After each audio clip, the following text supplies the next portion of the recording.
Bismillahirrahmanirrahim. Assalamualaikum warahmatullahi wabarakatuh.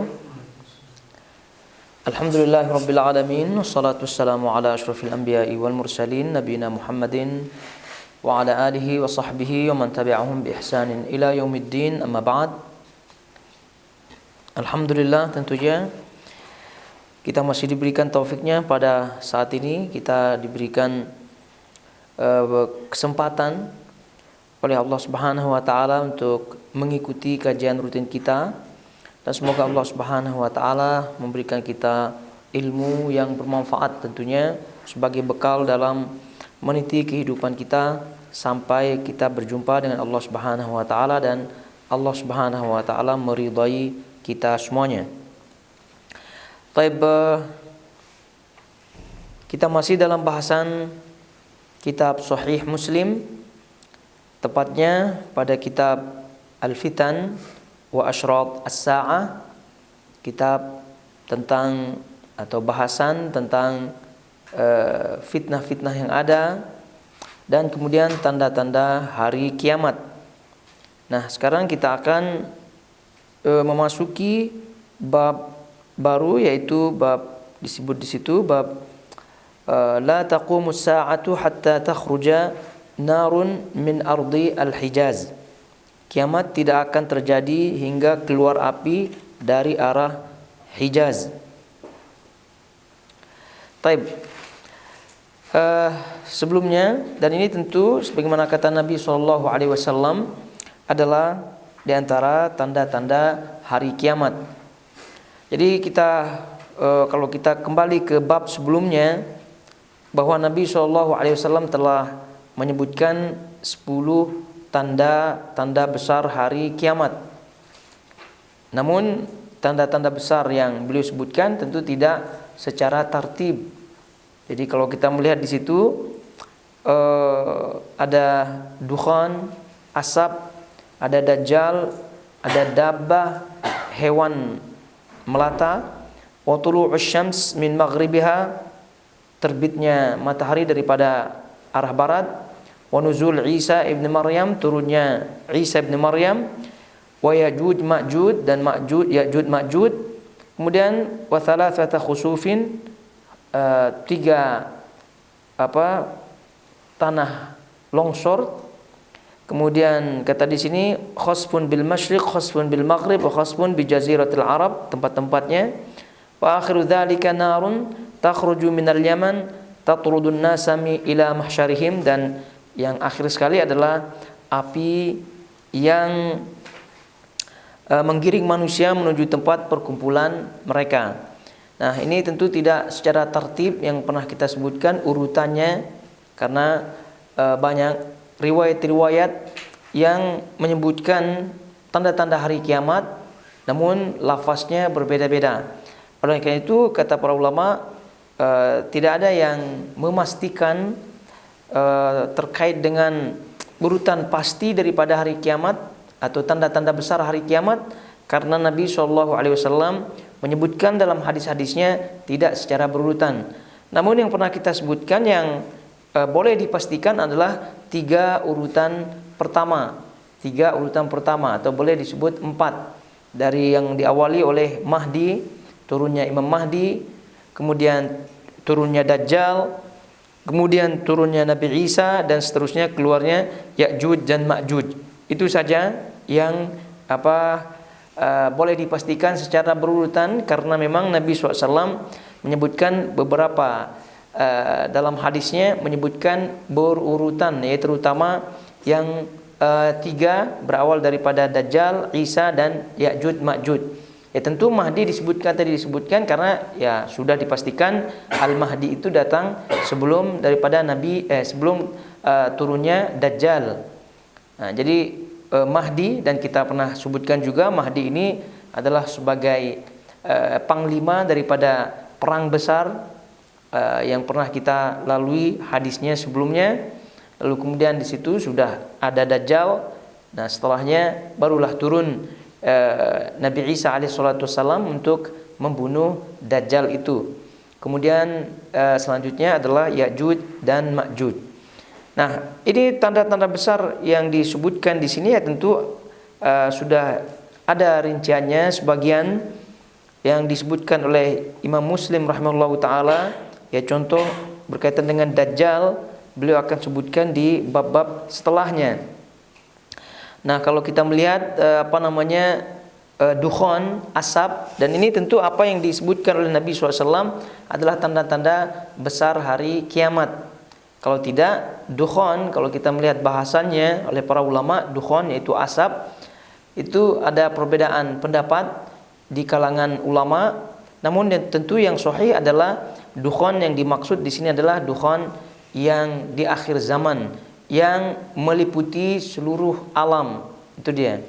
Karena kalau kita melihat perbedaan pandangan para ulama, di antaranya Ibnu Mas'ud radhiyallahu taala anhu, juga yang dikuatkan oleh Al-Imam At-Tabari rahimahullahu taala, bahwa mereka menyebutkan dukhon ini sudah terjadi. Dukhon ini sudah terjadi. Karena di zaman Nabi SAW ada dukhon, yaitu asap.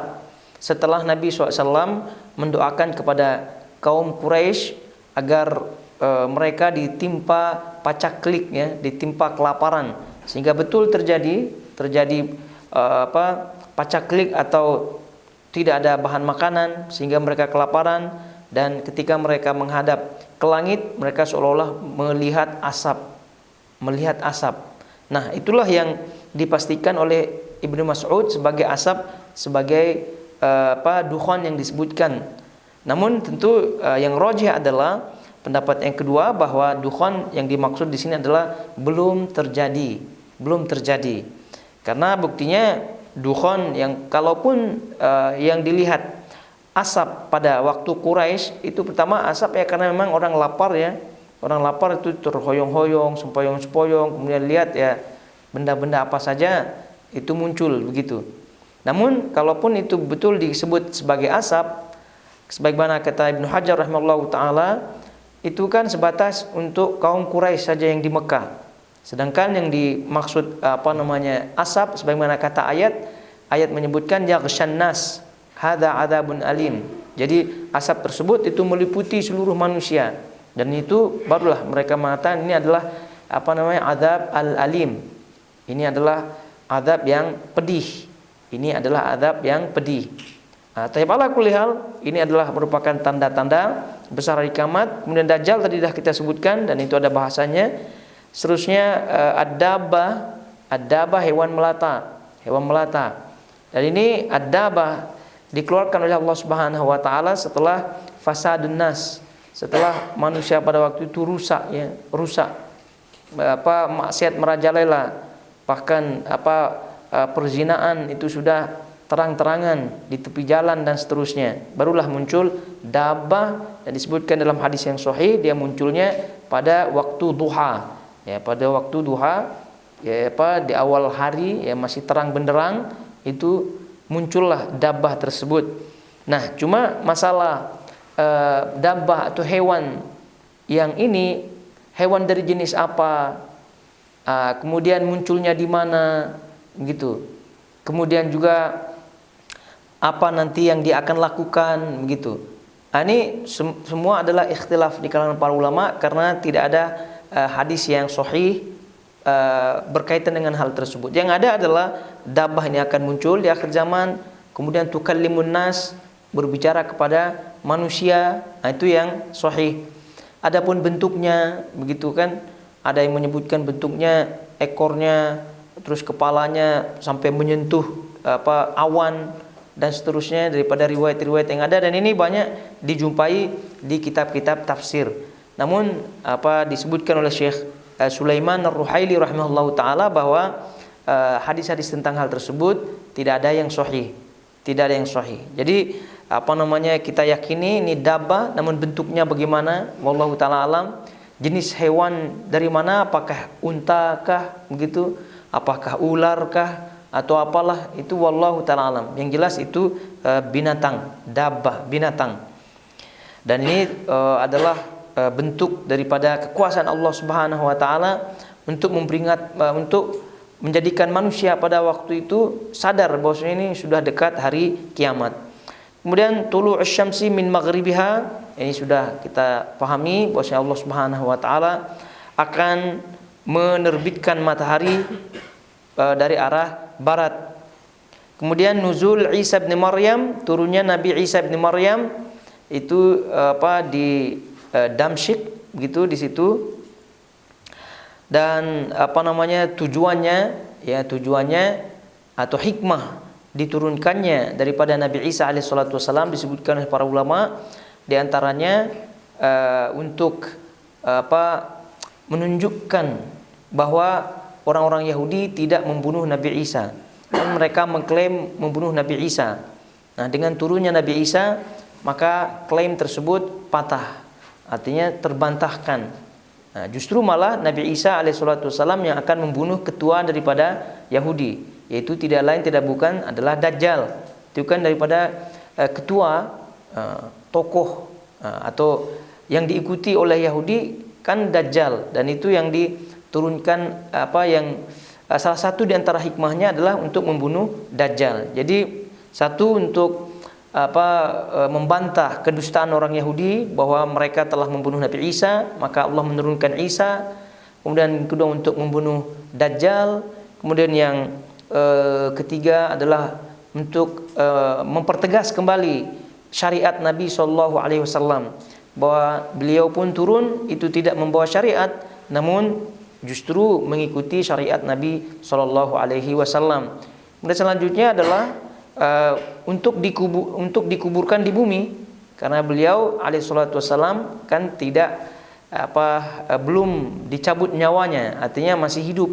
Ya, sampai sekarang masih hidup begitu, cuma berada di langit. Nah, semua manusia tentu dikuburkan di bumi. Ya, sampai Adam dan Hawa pun dikuburkan di bumi. Oleh karena itu kata para ulama, salah satu di antara hikmahnya adalah agar dikebumikan. Nah, selanjutnya juga yang hikmah berikutnya adalah menunjukkan kepada orang-orang Nasrani bahwasanya Isa ini bukan Tuhan, bukan anak Tuhan begitu. Justru beliau ini adalah manusia biasa, dan beliau menjadi pengikut Nabi SAW, artinya mengikuti ajaran Rasulullah SAW pada waktu itu. Nah, itu daripada Isa ibn Maryam. Kemudian turunnya itu merupakan kebesaran Allah Subhanahu wa taala. Disebutkan bau nafasnya itu dalam riwayat yang sahih itu mematikan orang-orang kafir, dan itu menunjukkan sekaligus mukjizat beliau alaihi salatu wassalam ketika diturunkan oleh Allah Subhanahu wa taala. Itu ringkasnya. Kemudian Ya'juj Ma'juj kita pun sering mendengarnya, dan ini kita sering baca di surah Al-Kahfi. Namun poin-poinnya adalah Ya'juj Ma'juj ini dari golongan manusia, dan lebih tepatnya itu untuk jenisnya itu Mongolia begitu ya, jenis Mongolia, karena kita melihat sifat-sifatnya itu kebanyakan kepada Mongolia. Mukanya lebar begitu, dan seterusnya daripada sifat-sifat yang mengarah kepada Mongolia. Ya, namun ya agak jauh kalau disebut Indonesia ya. Ya, rasnya itu ke Mongolia. Ala kulli hal, poinnya adalah manusia. Lalu kemudian tentu berada di wilayah yang dirahasiakan oleh Allah Subhanahu wa taala, yang sampai sekarang masih di wilayah tersebut, yaitu dua benteng di antara pegunungan yang Allah Subhanahu wa taala berikan kuasa kepada Dzulqarnain pada waktu itu untuk menjadikan dua gunung tersebut sebagai penjara bahasanya ya kepada Ya'juj dan Ma'juj. Dan tentu karena mereka manusia, ya tentu beranak pinak, dan banyak sekali anak-anaknya, keturunannya, dan ya tentu masih di wilayah yang dirahasiakan oleh Allah Subhanahu wa taala tersebut. Jadi dengan kita mengetahui bahwasanya ini manusia, maka kita tidak boleh percaya tentunya terhadap klaim-klaim bahwasanya misalnya ini adalah alien atau apalah makhluk-makhluk yang lain.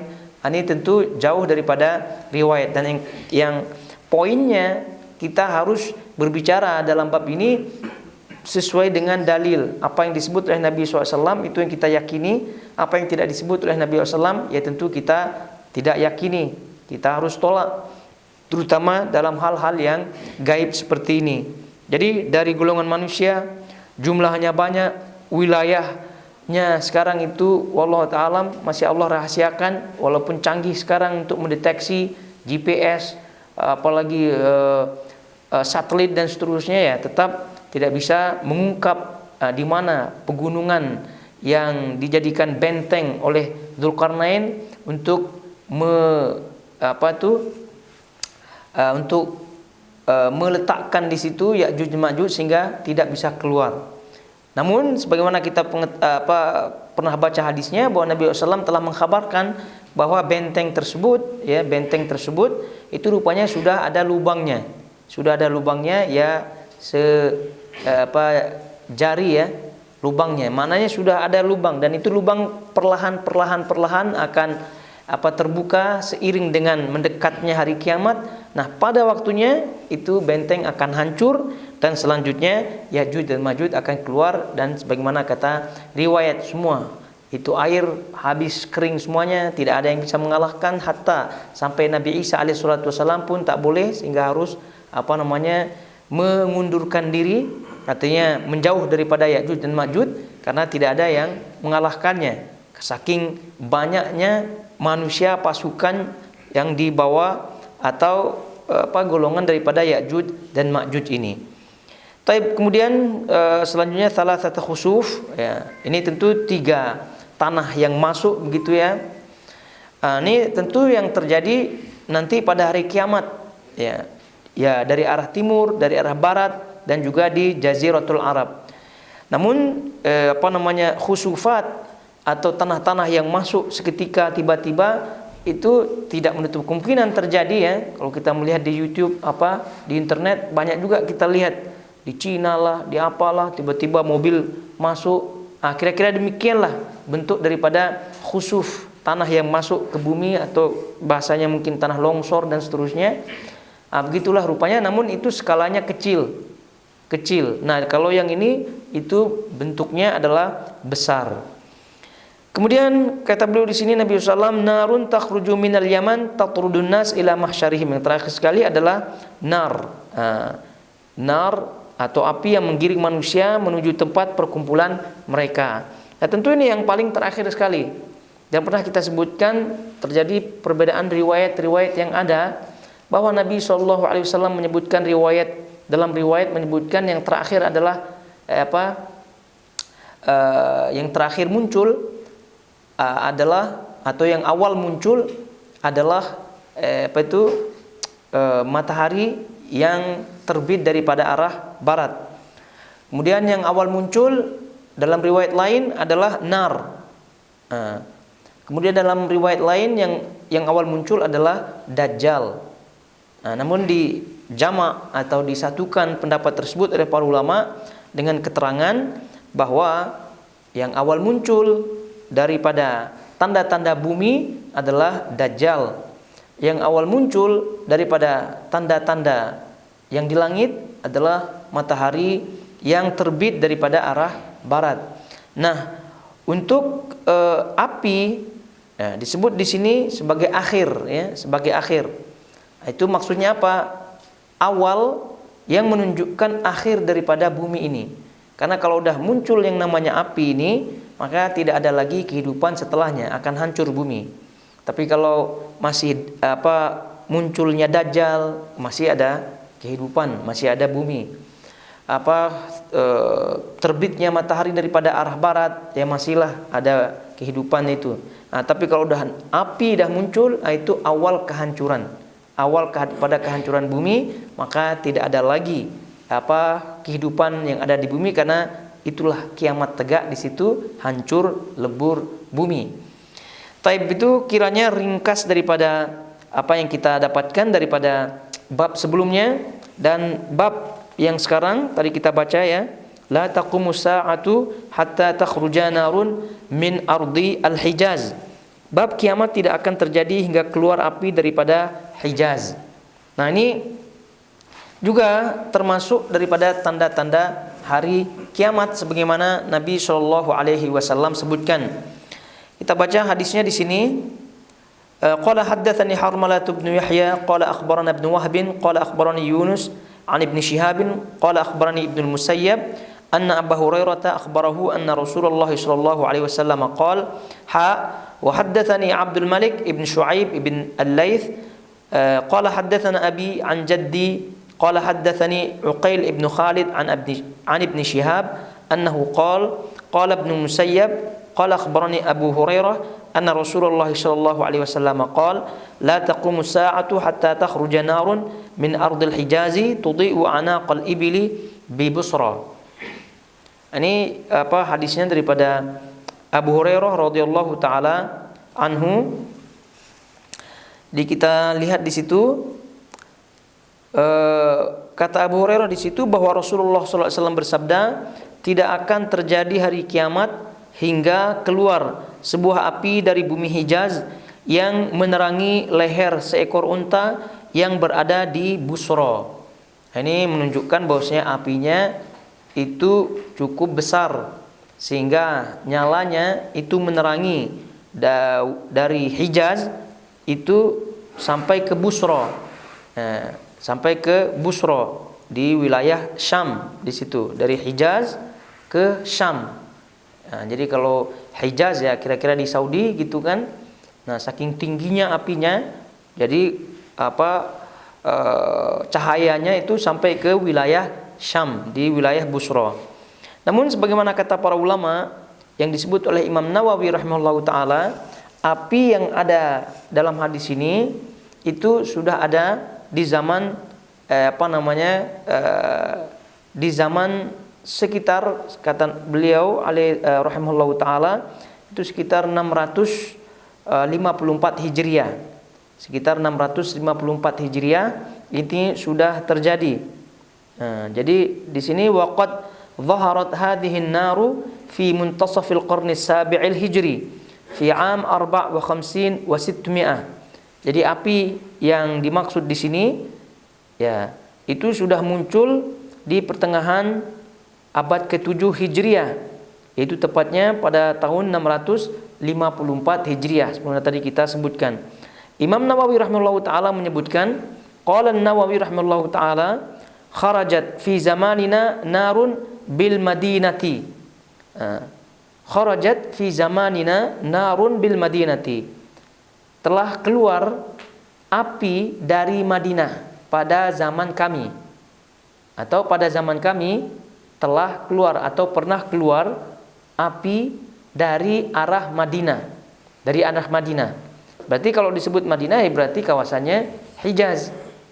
Ya, ini kata beliau, pada zaman kami telah keluar atau pernah keluar api dari arah Madinah, yaitu tepatnya kata beliau sanata arba'in wa khamsin wa sittumi'ah, yaitu pada tahun 654 Hijriah.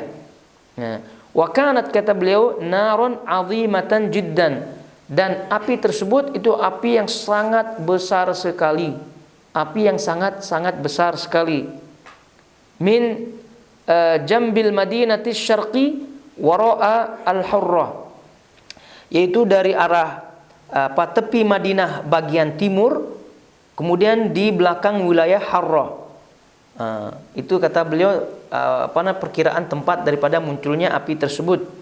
Kata beliau, wa tawataral ilma biha 'inda jami'i Syam wa sairil buldan wa akhbarani man hadaraha min ahlil madinati. Dan pengetahuan berita tentang munculnya api daripada wilayah Madinah tersebut itu mutawatir, itu banyak orang yang cerita dari mulut ke mulut gitu. Inda jami' asy-Syam wa sairil buldan, dan bahkan itu diceritakan oleh penduduk Ahlus Syam, karena kan tadi disebutkan Nabi sallallahu api besar daripada wilayah Hijaz kemudian menerangi wilayah Busra yang ada di Syam. Dan orang-orang Syam itu banyak bersaksi bahwasanya pada waktu itu terang sekali, padahal pada waktu itu malam. Kemudian wa akhbarani man hadaraha min ahli Madinati, dan telah mengkhabarkan kepadaku, memberitahukan kepadaku orang-orang Madinah yang melihat langsung api tersebut. Ini kata Imam Nawawi. Ini menunjukkan bahwasanya apa yang disebut oleh Nabi SAW dalam hadis ini, kalau api yang keluar daripada Hijaz maknanya sudah ada. Dan itu juga disebutkan oleh Imam Ibnu Katsir rahimahullahu taala, juga disebut oleh Al-Qurtubi. Kemudian juga disebut oleh Ibnu Hajar rahimahullahu taala. Jadi Ibnu Hajar rahimahullah menyebutkan walladzi dhahara li anna an-nar al-madhkurah hiya allati dhaharat binawahi al-Madinah kama fahimahu Al-Qurtubi wa ghairuhu. Jadi Ibnu Hajar rahimahullah, Ibnu Hajar kan setelah Imam Nawawi. Kalau Imam Nawawi memang tahun 600-an tersebut, maka sebab itulah beliau menyebutkan telah menceritakan, mengkhabarkan kepadaku orang yang melihat langsung api yang muncul itu di Madinah. Juga tadi beliau sebutkan berita tentang keluarnya api itu pun sudah dari mulut ke mulut menyebar dari antara penduduk Syam. Jadi penduduk Syam maknanya tidak muncul api di situ, namun cahayanya sampai situ. Jadi mereka sampai menceritakan dari mulut ke mulut, mutawatir. Kalau Imam Nawawi sezaman dengan muncul yang api tersebut. Kalau Ibnu Hajar ya tentu tidak. Tapi beliau menyebutkan walladzi dhahara li anna an-nar al-madhkurah hiya allati dhaharat bi nawahi al-Madinah kama fahimahu Al-Qurtubi wa ghairuhu. Dan menurut pandangan saya, kata beliau, bahwa api yang tersebut dalam hadis itu adalah api yang muncul dari wilayah arah Madinah tersebut, sebagaimana yang difahami oleh Al-Imam Al-Qurtubi dan juga yang lainnya. Maknanya Imam Ibnu Hajar rahimahullahu taala pun itu menyatakan bahwasanya api yang disebut dalam hadis ini sudah keluar. Kemudian perlu juga diketahui, kata para ulama, wa hadhihi an-naru laysat hiya an-nar allati takhruju fi akhir zaman tahsyurun nas ila mahsyarihim kama sayati fil kalam. Ini kata beliau, dan api yang disebut dalam hadis ini ya, itu bukan api yang dimaksud yang akan muncul di akhir zaman, yang mana api tersebut akan menggiring manusia kepada tempat perkumpulan mereka. Dan yang tadi dah kita sebutkan, api yang disebut sebagai tanda akhir zaman itu adalah api yang muncul di akhir zaman tentunya. Nah, oleh karena itu disebutkan oleh para ulama bahwa api yang disebut dalam hadis ini bukan api yang dimaksud sebagai tanda-tanda besar hari kiamat di akhir zaman tersebut, tidak. Namun bagaimana, kenapa Nabi SAW menyebutkan? Ini menunjukkan bahwasanya hari kiamat, tanda-tanda hari kiamat ya sudah mendekat, tentunya sudah mendekat. Ya buktinya keajaiban-keajaiban yang aneh-aneh seperti ini sudah ada yang muncul sebagaimana persaksian-persaksian para ulama. Nah, itu dia ayul khiwatul akhawat, jamaah semua yang dirahmati Allah Azza wa Jal, terkait dengan hadis ini. Ini jelas ya bahwa apa yang disebut oleh Nabi SAW dalam hadis ini sudah terjadi. Nah, namun ada sebagian yang pernah kita sebutkan bahwa ada sebagian tanda-tanda yang masih belum terjadi, sesuai dengan keterangan-keterangan yang pernah kita sebutkan. Ya, seperti penaklukan kota Konstantinopel itu nanti di akhir zaman, karena walaupun kota Konstantinopel sudah dikuasai pada zaman sekarang, namun tentu di akhir zaman nanti akan dikuasai kembali, lalu kemudian disitulah terjadi peperangan dan dikuasai kembali. Jadi banyak tanda-tanda hari kiamat yang disebutkan oleh Nabi SAW yang sudah terjadi. Namun kebanyakan yang sudah terjadi itu termasuk daripada tanda-tanda yang kecil, Ya, dan kalau tanda-tanda yang kecil ini sudah banyak kita menyaksikannya sebagiannya. Adapun tanda-tanda besar tentunya maka tentu belum sampai saat ini terjadi, yang namanya juga tanda-tanda besar. Karena tanda-tanda besar kata Nabi SAW sebenarnya pernah kita sebutkan, apabila satu muncul maka yang lain akan mengikuti, sebagaimana halnya ikatan kalungnya yang apabila diputuskan dia punya tali atau benang, maka akan berjatuhan satu persatu. Itu ukuran cepatnya. Beda dengan tanda-tanda kecil seperti ini, muncul api daripada Hijaz. Nah, itu maknanya udah sekian ratus tahun belum lagi muncul tanda-tanda besar seterusnya. Jadi ala kulli hal, sebenarnya yang pernah sering-sering kita sebutkan, poinnya adalah kita segera mempersiapkan diri dari sekarang. Jangan menunggu waktu, Karena waktu kalau ditunggu itu tetap akan datang selama kita masih hidup, selama hayat masih dikandung badan, selama juga belum kiamat, itu waktu akan terus berputar dan berputar. Ya, kalau kita menunggu waktu, itu salah alamat, salah yang ditunggu. Maka kita yang harus bersegera menjemput waktu tersebut. Nah, jadi supaya Supaya persiapannya maksimal. Baik, itu dia untuk bab yang ke-14, dan selanjutnya bab berikutnya adalah babun fi suknal madinati wa imaratiha qabla as-sa'ah. Bab menjelang kiamat, Madinah akan tertimpa pacaklik, kemudian menjadi ramai, menjadi makmur. Langsung saja ini kita baca hadisnya.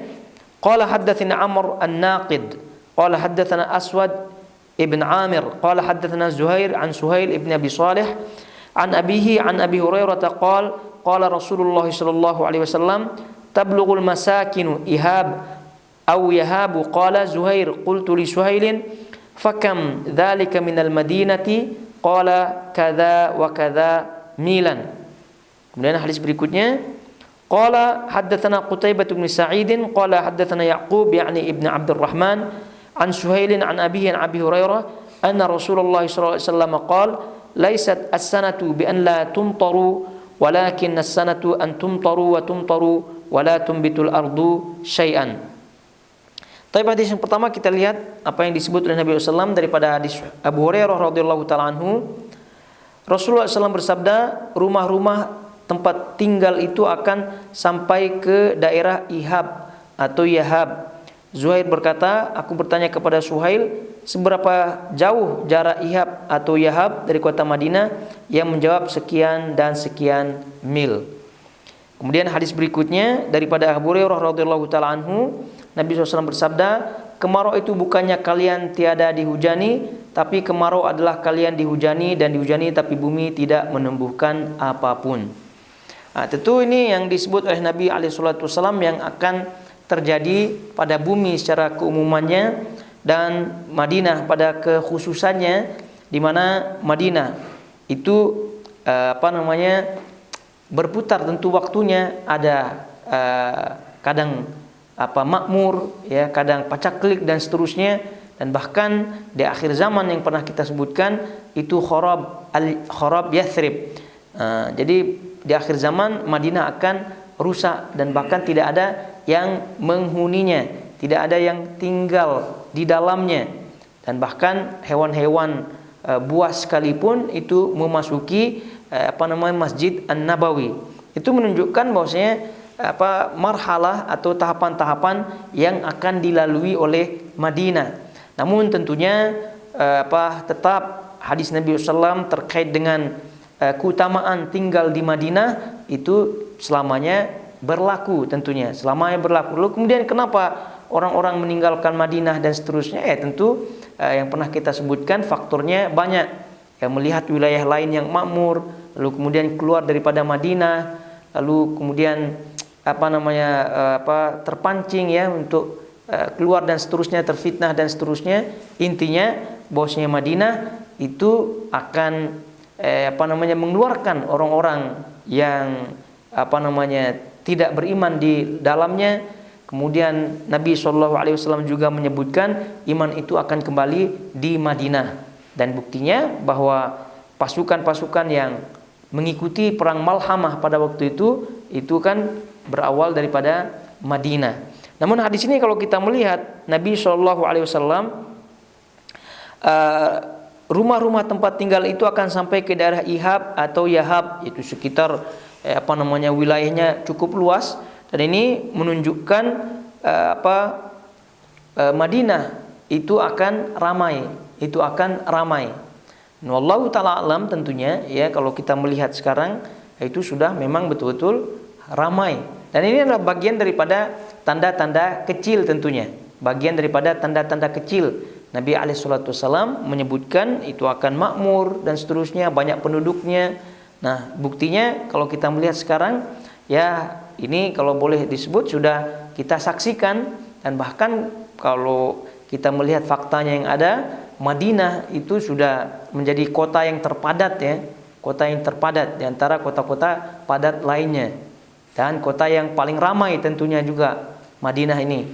Dan buktinya dengan banyak jamaah umroh dan seterusnya yang makin menambah kepadatan daripada kota Madinah tersebut.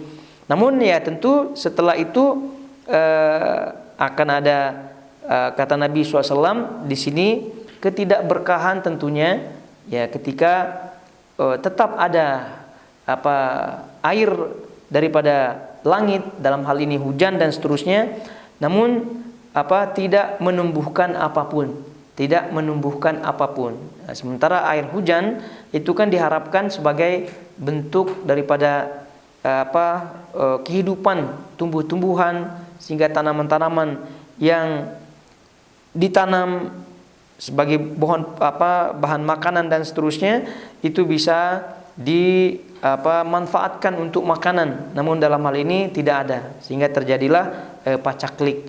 Wallahu ta'alam itu apakah ini sudah terjadi atau tidak, ini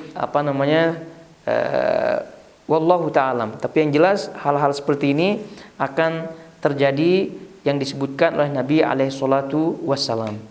Taib, bab-bab yang ini kita percepat ya. Lalu kemudian kita melihat bab berikutnya.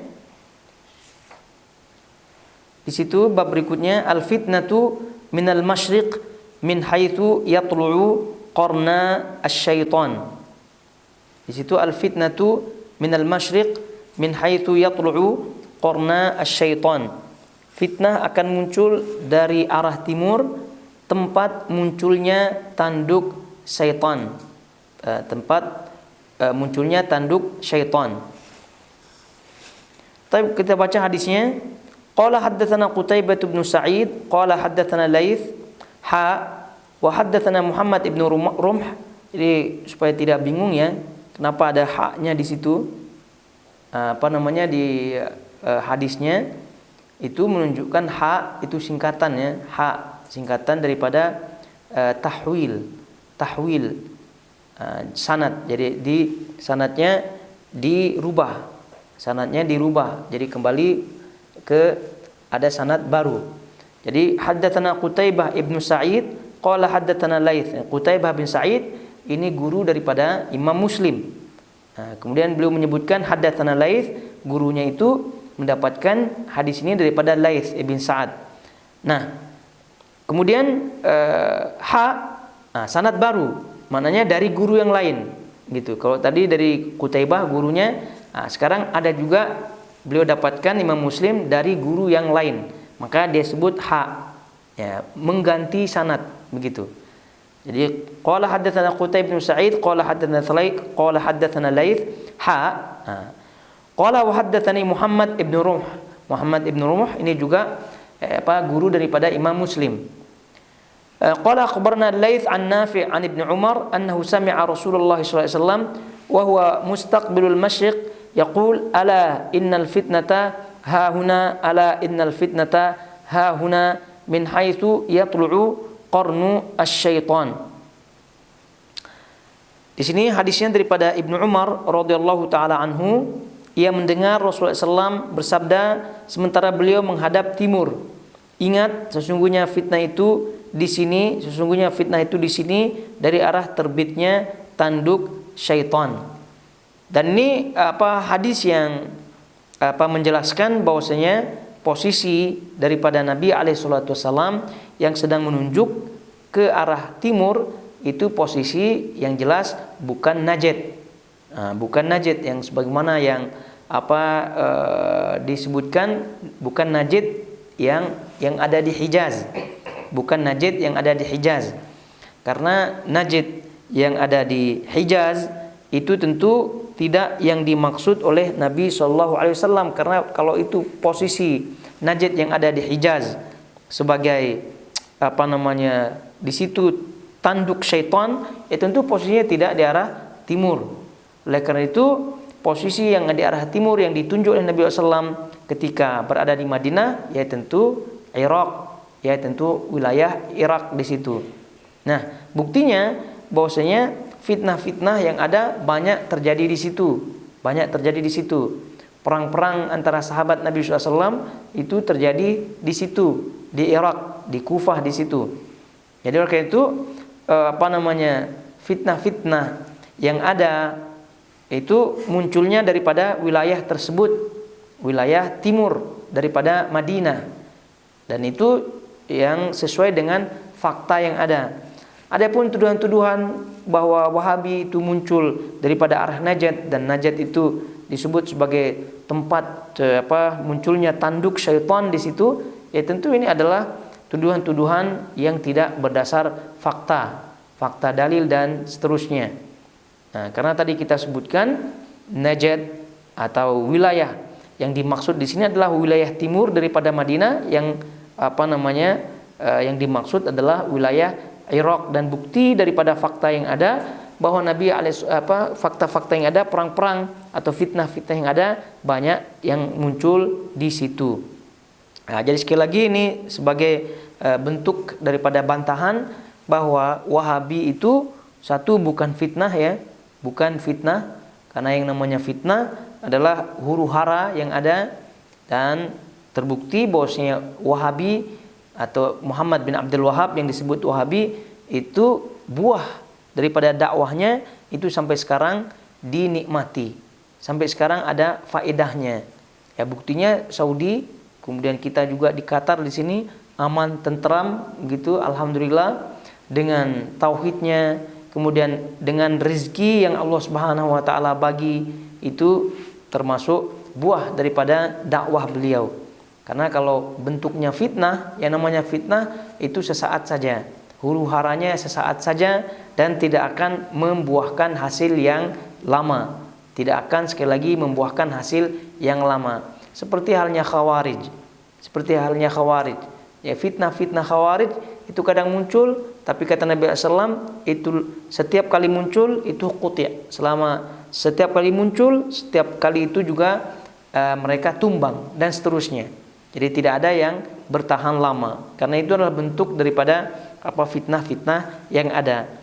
Nah, kemudian juga tadi kita sebutkan Muhammad bin Abdul Wahab, ya, karena mereka tidak suka terhadap Muhammad bin Abdul Wahab, dan mereka menyebutkan sebagai Wahabi, dan sebagai bentuk penguatan daripada mereka mengaitkan tentang hadis Najd itu akan muncul dua tanduk syaitan, dan itulah bukti bahwasanya Muhammad bin Abdul Wahab atau Wahabi ini adalah bentuk daripada fitnah yang besar di situ.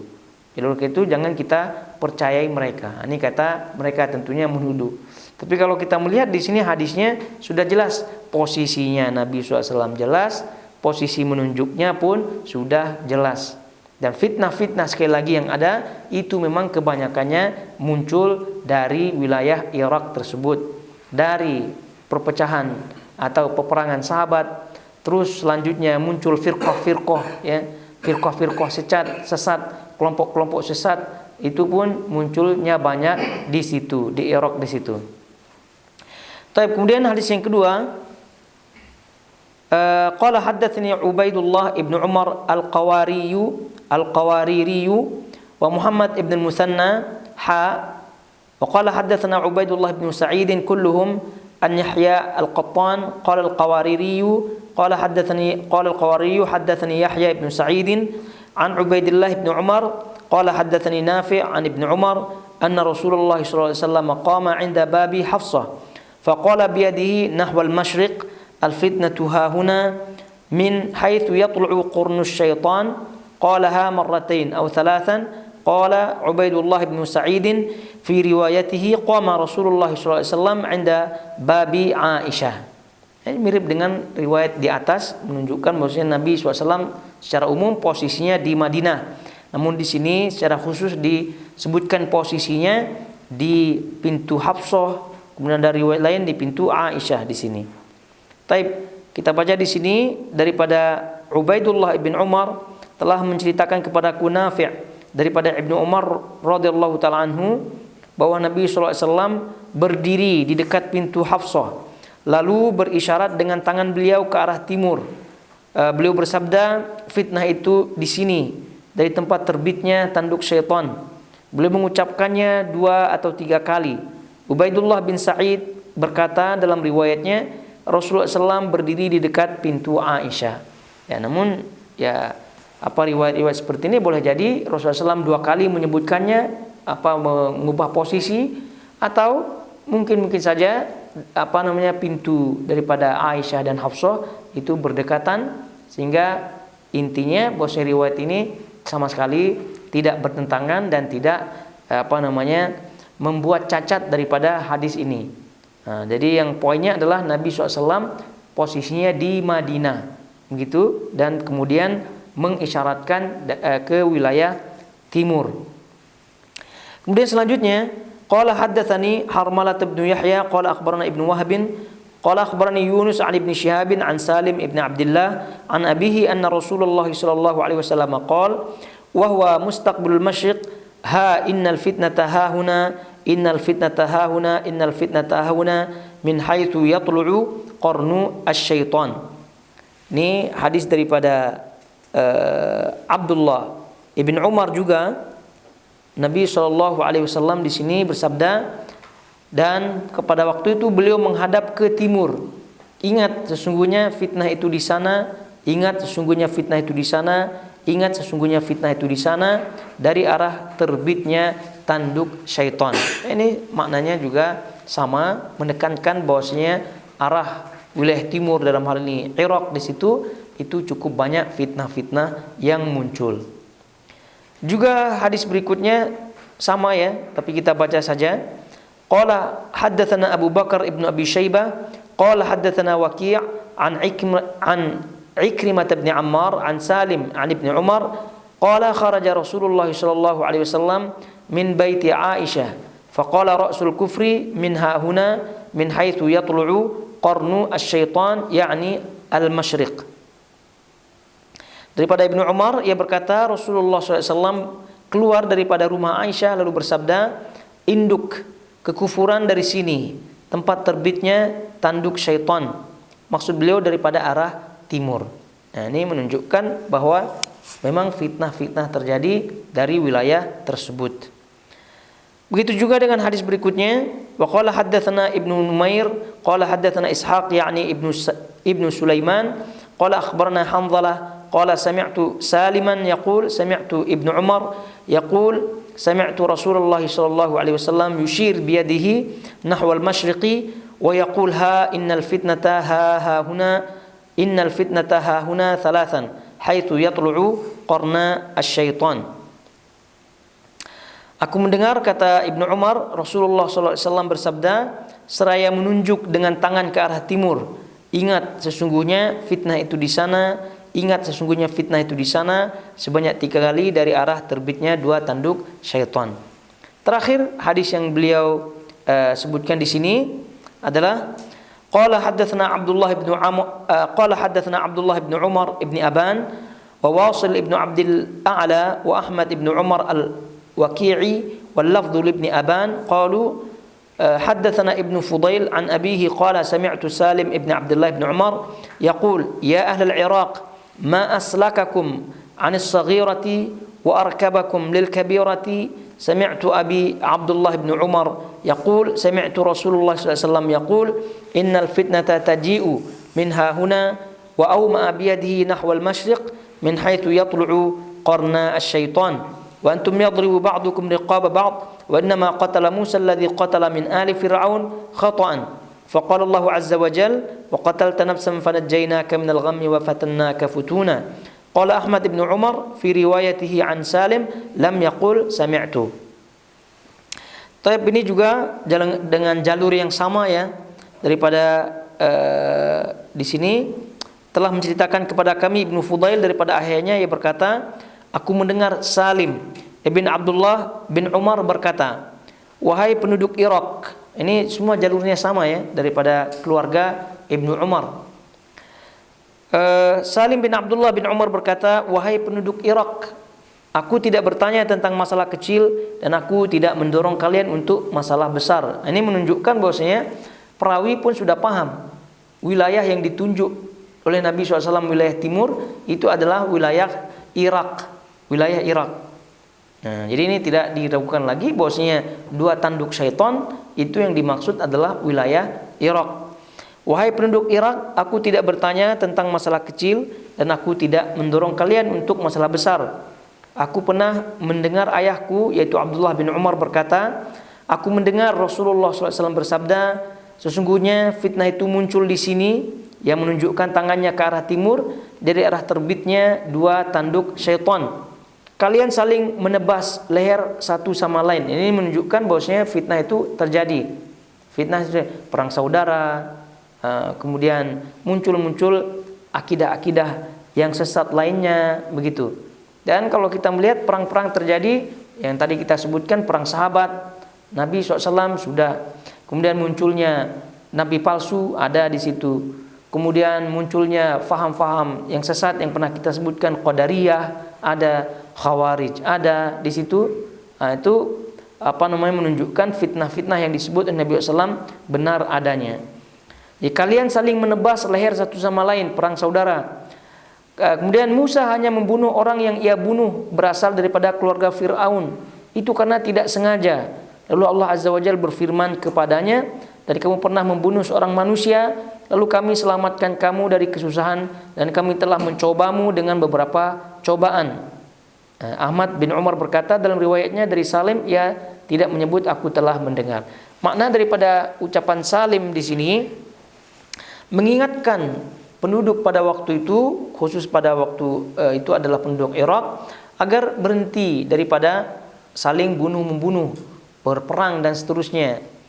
Beliau mengingatkan kalau Nabi Musa alaihissalam membunuh orang pada waktu itu pun membunuh karena salah, tapi tetap saja Allah Subhanahu wa taala itu menyebutnya dia telah membunuh, walaupun salah tapi tetap disebutkan telah membunuh. Lalu bagaimana kalian yang pada posisi sengaja bersiap siaga untuk perang, tentunya untuk siap membunuh dan terbunuh, itu bagaimana pertanggungjawabannya di hadapan Allah Subhanahu wa taala? Itu tentu sungguh-sungguh besar sekali tentu pertanggungjawabannya di hadapan Allah Subhanahu wa taala. Oleh karena itu dalam hal ini diingatkan fitnah-fitnah yang ada oleh beliau beliau rahimahullahu taala Salim Ibnu Umar radhiyallahu taala anhu. Dan bagi kita juga seiring dengan akhir zaman ya tentu akan terjadi fitnah-fitnah yang ada. Dan Nabi SAW nanti kita baca hadisnya itu kathrati al-haraj, banyaknya al-haraj yaitu banyaknya pembunuhan itu banyak terjadi di akhir zaman. Dan kalau kita melihat fakta-faktanya ya banyak sekali, tidak hanya orang lain yang dibunuh, namun keluarganya pun dibunuhnya juga, anak membunuh bapaknya, bapaknya membunuh anaknya dan seterusnya. Dan itu sekali lagi menunjukkan fitnah yang sangat-sangat dahsyat sekali. Nah, poinnya adalah bahwa ini benar-benar akan terjadi dan sebagiannya sudah terjadi. Di akhir zaman akan makin muncul banyak fitnah-fitnah yang ada, ya terutama di di wilayah Irak ini, dan buktinya sampai sekarang itu wilayah tidak aman-aman. Ya, wilayah ini tidak aman-aman, tidak pernah aman.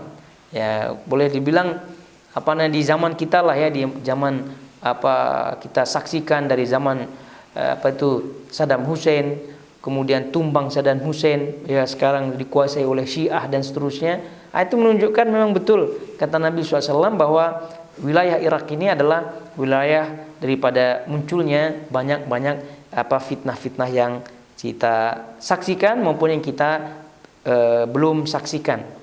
Nah, kemudian juga lagi-lagi fungsi daripada kita membaca daripada hadis-hadis seperti ini adalah kewaspadaan kita bahwasanya fitnah itu ada tentunya di mana-mana, dan kita tidak ada yang menjamin diri kita untuk tidak terjerumus ke dalamnya, ke dalam fitnah-fitnah tersebut. Nah, di awal-awal kajian atau bukaan kitab ini pernah kita sebutkan bahwasanya resep utamanya adalah untuk untuk selamat daripada fitnah satu saja, yaitu meninggalkannya, menjauhkan diri daripada fitnah tersebut. Al-fitnatu tujtanab wala tujtalab. Fitnah itu dihindari, bukan didatangi, bukan didatangi. Jadi fitnah yang dimaksud adalah seluruh hal, segala hal yang bisa, yang boleh merusak kita punya agama.